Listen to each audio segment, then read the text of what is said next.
এ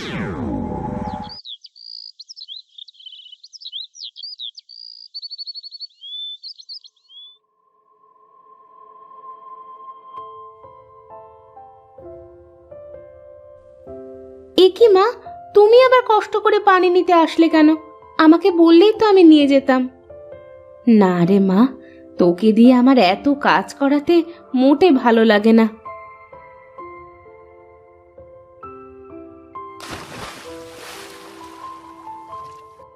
মা, আমার তো কাজ করতে কোনো কষ্ট হয় না, তুমি খালি খালি এমনটা ভাবো। আমি সবই বুঝি রে মা, তুই কত ভালো, আর তোর বোন দুটো হয়েছে বদের হাড্ডি। বাড়িতে এক কুড়ো কাজ করে দেওয়ার কোনো নাম নেই, সারাক্ষণ দুজনে ঝগড়াঝাটি করতে থাকে। দেখবে মা, একদিন ওরা ওদের ভুল বুঝতে পারবে। তুমি যাও মা, বাড়ির মধ্যে যাও, আমি আসতেছি।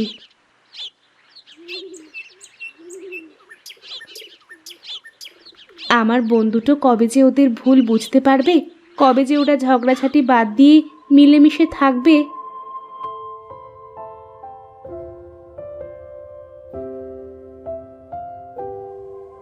এই মিতু, এই ঋতু, ওঠ, অনেক বেলা হয়ে গেছে, মা কিন্তু বকবে তোদের। রোজ রোজ সকালেই তোর কি কোনো কাজ থাকে না? দিলি তো এত সুন্দর ঘুমটা নষ্ট করে। সারা রাত ঘুমিয়েও তোদের হয় না? সকাল করে কেউ ঘুমিয়ে থাকে নাকি? ও কি করে বুঝবে শহরের মানুষের লাইফস্টাইল? ও কি কখনো শহরে গেছে না থেকেছে? আমারও তো জানা লাগবে না, তবে গ্রামে থাকলে গ্রামের মানুষের মতোই থাকতে হবে। সকাল সকাল জ্ঞান দিস না তো, তুই তোর কাজে যা। হ্যাঁ, আমার তো অনেক কাজ, ব্যাস তোদের ডাকতে আসলাম, এখন আমি যাই।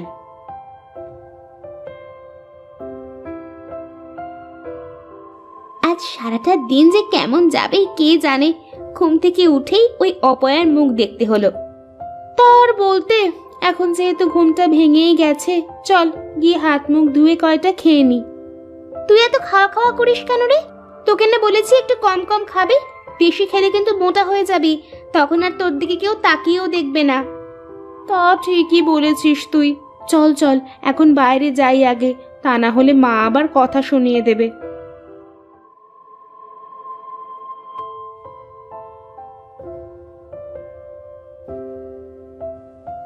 এভাবে বেলা করে শুয়ে থাকলে যে শরীর খারাপ করবে, তাছাড়া একটু বাড়ির কাজ কামে তো সাহায্য করতে পারিস তোরা। আমরা কেন কাজ করব? তোমাকে সাহায্য করার জন্য তো নিতু রয়েছে, ও তো সব কাজ পারে।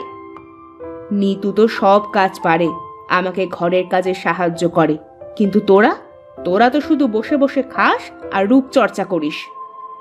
শোনো মা, বাইরে ধুলোবালির ভিতরে কাজ করলে আমাদের চেহারা নষ্ট হয়ে যাবে, আর রান্নার কাছে তো যেতেই পারবো না। বলি, কাজ কাম না শিখলে বিয়ের পরে শ্বশুর বাড়িতে গিয়ে কথা শুনতে হবে যে। কি যে বলো মা, আমাদের কি আর যে সে ঘরে বিয়ে হবে? দেখো, আমাদের বিয়ে করার জন্য রাজা বাদশার ছেলেরা সম্বন্ধ নিয়ে আসবে। হ্যাঁ মা, আর 4-5টা কাজের লোক থাকবে, আমাদের কোনো কাজ করতে হবে না। তোদের এই অহংকারের কারণেই না তোদের কপালে কষ্ট চলে আসে। বাজে বকো না তো মা, এখন খাচ্ছি, একটু শান্তিতে দুমুঠ খেতে দাও তো। আহ মা, এখন এসব কথা না বললে কি তোমার হতো না? চুপ করো, ওদের খেতে দাও। আর হ্যাঁ, ওরা কেন কাজ করবে? আমি তো তোমার সব কাজ করে দিই। থাক, আর আমাদের হয়ে সাফাই গাইতে হবে না, তুমি আগুনে ঘি ঢালার লোক। চল মিতু, আমার খাওয়া শেষ।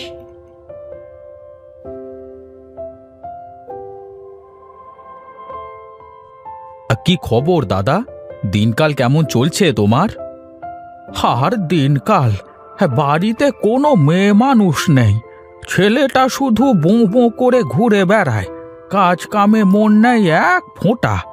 আমার এত বড় ব্যবসা সামলাবে তা না, বন্ধু বান্ধব নিয়ে খালি আড্ডাবাজি করে বেড়ায়, হতচ্ছাড়া। তা ধরে পারে একটা বিয়ে দিয়ে দাও না কেন? বিয়ে তো আর আমি করব না, বিয়ে করবে ছেলে। তা ও যদি রাজি না হয়, তাহলে আমি আর কিভাবে বিয়ে দেব? ও আচ্ছা, তাহলে এই ব্যাপার।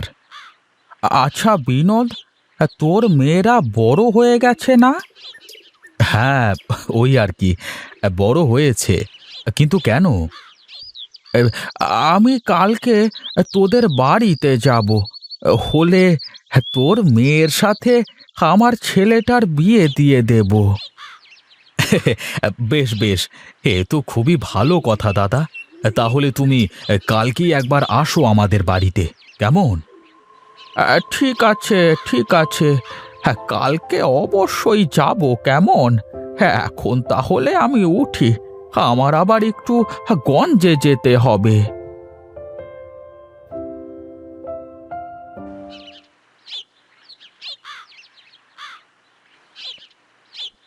তুমি চলে এসেছো বাবা? হ্যাঁ রে মা, চলে আসলাম। মিতু আর ঋতুকে ডাক দে দেখি। তুমি দাঁড়াও, আমি এক্ষুনি ডেকে আনছি। কি গো, তুমি ব্যাগের ভিতরে করে কি নিয়ে আসলে? কি আর নিয়ে আসবো, মেয়েদের জন্য কিছু নিয়ে আসলাম। তুমি আমাদের ডেকেছো বাবা? হ্যাঁ রে মা, এই দেখ, আমি তোদের জন্য কি নিয়ে এসেছি। বাহ, খুব সুন্দর চুড়ি বাবা, তুমি অনেক ভালো। চল চল, ঘরে গিয়ে চুড়িগুলো পরে দেখি কেমন লাগে।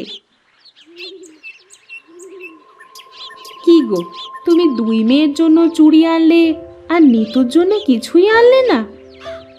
কে বলেছে তোমাকে যে আমার নিতু মায়ের জন্য কিছুই আনিনি? আমার নিতু মা তো ওদের মতো সাজুগুজু নিয়ে পাগল না। তাই আমি ওর চুল বাঁধার জন্য সুন্দর লাল ফিতা নিয়ে এসেছি। কই কই দেখি বাবা। জামা, ঘরে গিয়ে ফিতা দিয়ে চুলগুলো বেঁধে নে, দেখি কেমন লাগে। দেখ তো নিতু, আমাকে দেখতে কেমন লাগছে? বাহ, খুব সুন্দর লাগতেছে। আর আমাকে? দুজনকেই খুব সুন্দর লাগতেছে। তোরা তো এমনিতেই দেখতে অনেক সুন্দর, এই চুড়িগুলো পরে তোদের আরো বেশি সুন্দর লাগতেছে। বাহ, তোর হাতের ফিতাটা তো খুব সুন্দর, তোর জন্য এনেছে বুঝি?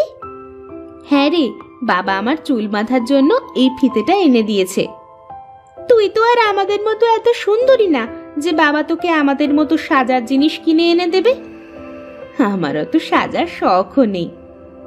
বল যে তুই আমাদের মতো সুন্দর না, তাই সাজিস না। আমাদের মতো সুন্দর হলে তো তুইও সাজদি। তোদের সাথে এই বাজে প্যাচাল পাড়াতে আমার আর ইচ্ছে হচ্ছে না। তোরা থাক, আমি গেলাম।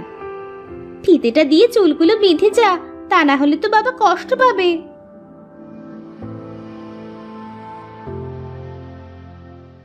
আজ আমার চেহারা সুন্দর না বলে ওরা আমার সাথে এমন করে, কেন যে আমি এমন হলাম? কি রে মা, কান্দিস কেন তুই? ওরা কি তোকে কিছু বলেছে? ওরা তো সব সময় বলে মা, কিন্তু আমি তো ওদের কথা কানে নিই না। তুই খুব লক্ষ্মী মেয়ে রে মা, তুই আমার সোনার টুকরো। দেখবি ওরা একদিন ওদের অহংকারের প্রতিদান পাবে। নে, এবার ফিতেটা দিয়ে চুলগুলো বেঁধে ফেলতো দেখি। তুমি বেঁধে দাও না মা।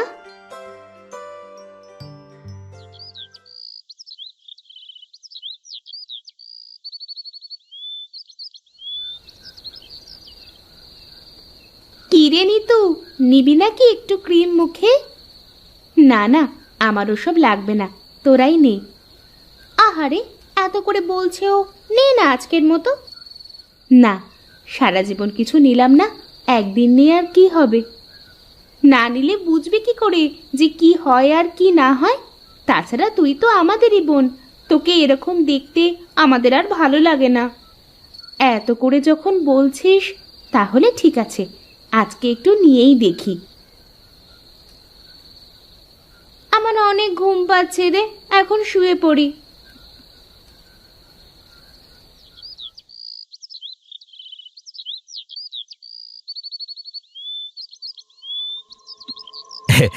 তাহলে শেষমেশ আসলেনি আমাদের বাড়িতে দাদা? কি আর করব, যে করি হোক ছেলেটাকে এবার বিয়ে দিতেই হবে।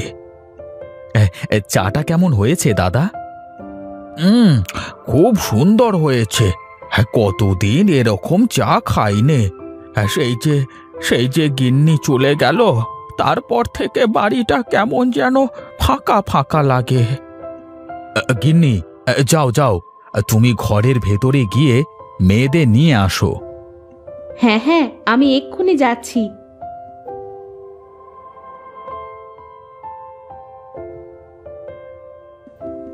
এ কি, তোর মুখের এই অবস্থা হলো কি করে? মুখে কি মেখেছিস? মা, কাল রাতে ওরা জোর করে আমাকে একটা ক্রিম মাখিয়ে দিয়েছে। ওরাও মেখেছিল, কিন্তু আমার কেমন যেন লাগতেছিল, তাই রাতেই মুখ ধুয়ে ফেলি। দেখেছিস তো, বেশি রূপচর্চা করতে গেলে কি হয়। এখন আমি ওনাকে কি বলবো? মা, আমরা আমাদের ভুল বুঝতে পেরেছি, তুমি নিতুকে সাথে করে নিয়ে যাও। হ্যাঁ মা, আমরা আমাদের এই কুৎসিত চেহারা নিয়ে মানুষের সামনে যেতে চাই নে। তুমি নিতুকেই সাথে করে নিয়ে যাও। দেখো, নিতুকে কত সুন্দর লাগতেছে। নিতু সব সময় সুন্দর, তোরা তো তোদের এই চোখ দিয়ে কখনো দেখিসনি ওকে।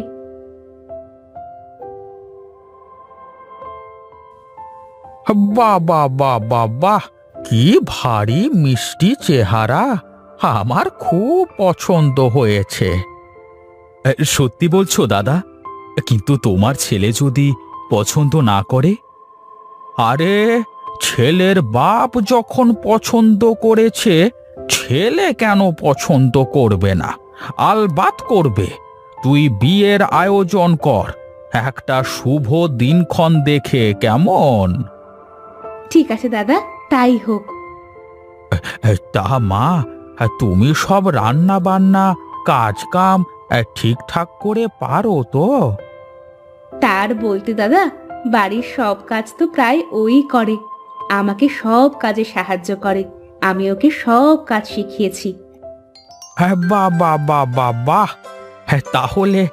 তাহলে এখন আমি চলি। হ্যাঁ, খুব তাড়াতাড়ি আবার দেখা হবে।